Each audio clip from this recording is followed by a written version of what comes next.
Hi guys, Ramadan series start பண்ணியாச்சு. Welcome back to my channel.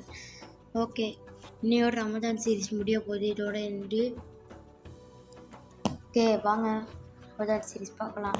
இதான் எங்கள் பள்ளிவாசல், பெரிய பள்ளிவாசல். சின்ன பள்ளிவாசல்ன்றல போன வீடியோவில் போன பார்ட் 1 அதுதான் இது. பார்ட் 2 இந்த இப்போ நான் பள்ளிவாசல் அமாசனை முடிச்சுட்டு வீட்டுக்கு போகிறேன். வீட்டுக்கு போயிட்டு இருக்கேன். தொழுவனை நல்லபடியாக முடிச்சுட்டு வீட்டுக்கு போகிறோம். அடுத்த இப்போ எங்கள் ஃப்ரெண்டு வீட்டுக்கு நான் இது பக்ரீத்துக்கு பிரியாணி கொடுக்கணும். அதெல்லாம் கொடுக்கணும். அதெல்லாம் கொடுக்க போகிறேன். கிட்ட எங்கள் ஃப்ரெண்டு வீட்டுக்கிட்ட வந்துட்டேன். ஓகே, வாங்க போயிட்டு கொடுக்கலாம். இப்படியே கொடுத்துட்டோம், வந்தாச்சு.